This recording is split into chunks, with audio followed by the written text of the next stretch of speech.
Juan Díaz de Solís, Sebastián Gaboto, Pedro de Mendoza, Juan de Garay y tantos otros nombres familiares para nosotros desde comienzos de la historia del virreinato, allá por 1515, han fundado ciudades y establecido sus puertos con el afán de comerciar con el mundo conocido. Desde entonces, nuestra región se ha visto favorecida por el crecimiento de la Cuenca del Plata, que a fines del siglo XVII recibió las primeras obras en el puerto de Buenos Aires, producto de los intereses de los comerciantes de la época, que al comprender su importancia dentro del comercio exterior, modificaron además las estructuras de los buques para facilitar la navegabilidad de la región y con ello comerciar desde esta zona hacia otros países. Desde los puertos fluviales que estaban en vías de desarrollo, bajaba la mercadería hacia Buenos Aires en pequeñas embarcaciones por los ríos, y dado que los buques de ultramar no podían atracar en los muelles de los puertos del estuario del Plata, la carga era transportada hasta los fondeaderos en los botes. Esta operatoria sucedió hasta 1880, donde la nueva legislación del sistema portuario encaró la construcción de muelles y canales de acceso fundamentales para lograr las profundidades necesarias que las nuevas embarcaciones exigían, y así poder realizar la carga y descarga de mercancías con la seguridad y rapidez que la evolución del comercio demandaba. Las acciones realizadas en forma coordinada entre buques y puertos son de vital importancia para el desarrollo del transporte y la actividad comercial. La eficiencia en la operatoria portuaria tiene gran incidencia en el resultado económico final del transporte del producto y en el desarrollo de la región donde está ubicado. En nuestro país, los grandes polos de desarrollo han contado con puertos estratégicamente emplazados y así poder enviar sus producciones al mundo. Puertos como Rosario, Santa Fe, Bahía Blanca, Deseado, Barranqueras,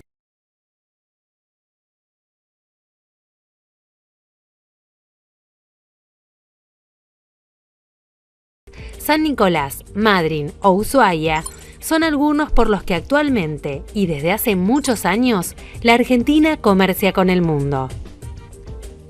¿Qué es la hidrovía? La hidrovía es el río Paraná, principalmente. Y los ríos y afluentes en general que están vinculados a esa cuenca. La parte operativa tiene más o menos 1200 kilómetros, que es desde la boca del río de la Plata hasta Barranqueras en el Chaco, que es hasta donde se puede navegar. Más arriba no hay profundidad suficiente, y de ahí se vinculan con el comercio exterior, con el mundo, Bolivia, Paraguay, el sur de Brasil, Uruguay y la Argentina. Entonces la salida del comercio exterior y la entrada de las importaciones está vinculada a la hidrovía. Hoy en la Argentina, no como en 1835 con la sanción de la ley de aduanas, del restaurador de las leyes, don Juan Manuel de Rosas, hoy en la Argentina sí hay libre navegación de los ríos. Y esto tiene que ver con el proceso de privatización de los puertos, con el proceso de privatización de la hidrovía que se le entregó a los belgas de Ñandenul, y para lo cual los sindicatos marítimos y portuarios entregaron sin tirar un tiro los puertos, las dragas argentinas, las vías navegables a las multinacionales que controlan el comercio exterior. Son estos mismos gremios los que tratan de tener una política agresiva sobre nuestros hermanos paraguayos y bolivianos, disputando el mercado de fletes, de barcazas, que en valor es pequeño. En mercados regulados, en términos de transporte, para que la gente se haga un panorama general, funciona de la siguiente manera. Lo que cuesta 10 transportar en camión, cuesta 7 transportarlo en ferrocarril, 4 en buque y 1 en barcaza. Entonces, si nosotros tuviéramos que traer una carga desde Misiones hasta el puerto de Buenos Aires, si la traemos en camión, nos cuesta 10. Si la traemos en barcaza, nos cuesta 1.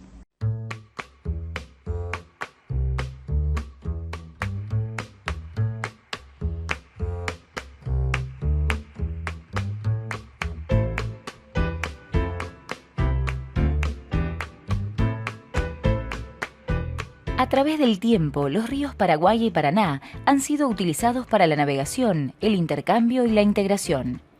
Los países de la Cuenca del Plata vienen emprendiendo a lo largo de la historia una serie de obras de mantenimiento y mejoramiento de los canales para facilitar la navegación. pero solo el 1% de los barcos que circulan en esta hidrovía es de bandera nacional argentina, pese a que nuestro país comprende un 50% del tramo y que ha realizado importantes obras de mantenimiento como dragado y balizamiento. Una tercera parte de los alimentos del mundo pasan por la hidrovía Paraná-Paraguay. Este motivo es más que suficiente para insistir en la necesidad imperiosa de diseñar y ejecutar una política estratégica de transporte integrado, de un sistema logístico intermodal que optimice el traslado de mercancías por las 3 rutas de transporte, es decir, camiones, trenes e hidrovía. Esto no solo disminuiría los costos y fortalecería las economías regionales, sino que también el cambio lo advertirían los consumidores en las góndolas de los supermercados. De toda la mercadería que circula en la Argentina, solamente el 3% pasa por la hidrovía. Un 94% se traslada a través de camiones y el 3% restante por medio del ferrocarril. El empleo excesivo del transporte por ruta no solo genera congestionamiento y mayor peligrosidad vial, sino también importantes daños ambientales y sobrecostos, porque lo cierto es que en el mundo el transporte por agua es el más barato. La hidrovía para la Argentina es estratégica en términos geopolíticos, dado su ubicación privilegiada. A su vez, es relevante por la dotación de recursos naturales que se extienden en su área de influencia. La importancia y urgencia de contar con verdaderas políticas de Estado también se hace notar al reparar en que a nivel internacional Paraguay es la tercera flota fluvial, aún siendo un país sin acceso al mar. En la Argentina el impacto es grande, se pierden cerca de 7.000 millones de dólares en fletes al año, que bien podrían ahorrarse si este sector estuviera desarrollado. A esto se suma que la falta de barcos con bandera nacional resta competitividad a las economías regionales.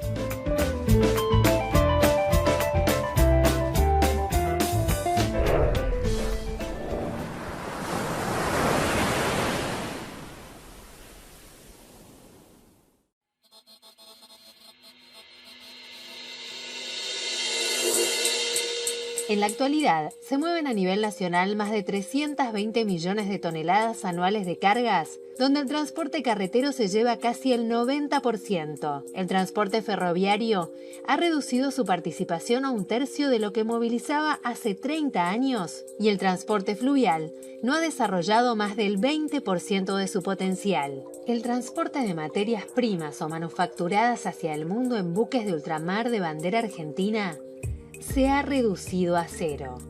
Este cuadro de situación nos muestra un alto nivel de congestión en las principales zonas portuarias del país: Gran Rosario, Zárate, Campana, Buenos Aires y Bahía Blanca, lo cual incrementa los costos de flete de transporte, los índices de siniestralidad y torna deficiente el desempeño logístico, afectando la competitividad económica de los productos de nuestro país.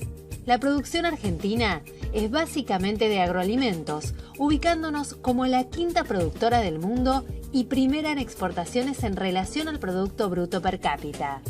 Más del 55% de esa producción es de soja, que permite recaudar en concepto de retenciones más de 12.000 millones de dólares al año, y si los fletes fueran hechos en buques de bandera nacional, generaría otros 6.000 millones, que hoy se lo llevan las empresas extranjeras.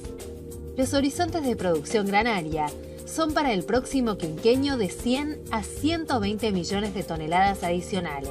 Estos incrementos requieren de aumentos en las unidades de transporte. Nuestros vecinos ya piensan en eso e incorporan buques, modernizan puertos y construyen astilleros para abastecer este negocio supermillonario. Los incrementos de productividad de la cadena agroalimentaria son el núcleo de la competitividad e inserción internacional de la Argentina en el mundo. Por lo tanto, al darse estas proyecciones, crecerá aproximadamente un 25% la demanda de buques para despachar aceites y biocombustibles argentinos, como así también entre un 18 a 20% la de buques para trasladar granos, harinas, algodón y azúcar. A la vez, se incrementaría en la zona sustancialmente la necesidad de contenedores para despachar carnes y lácteos. Pero ante estos incrementos, ¿contamos con puertos, rutas, sistemas de transporte e infraestructura adecuada para su desarrollo? La respuesta es no. Es clave modificar la matriz de transporte de Argentina para afrontar los requerimientos logísticos que nos impone el comercio exterior. Fundamentalmente, es necesario que los distintos corredores transversales, viales y ferroviarios, que interceptan a la hidrovía, expandan y desarrollen sus capacidades de concentración y embarque de cargas e impulsen el crecimiento de los puertos públicos de las provincias de Chaco, Corrientes y Misiones. Las hidrovías de nuestra región permiten facilitar la navegación y el comercio en forma natural. Los ríos son una infraestructura ya existente que nos brinda la naturaleza y que solo debemos aprovechar saludable y responsablemente. ¿Por qué son importantes las hidrovías para el desarrollo económico regional? El transporte fluvial presenta mayores ventajas que el transporte ferroviario y vial: menor costo de inversión y mantenimiento, menor consumo de energía, mejor capacidad de carga y menores costos de transporte para distancias considerables. En distancias de hasta 300 kilómetros conviene utilizar el camión, de 300 a 800 kilómetros el ferrocarril y a más de 800 kilómetros conviene utilizar el transporte fluvial por barcazas. Por lo tanto, es necesario fortalecer el transporte multimodal, donde cada modo se ocupe de los tráficos para los que está mejor preparado y que estos actúen como instrumento esencial del desarrollo socioeconómico, la competitividad y la integración territorial.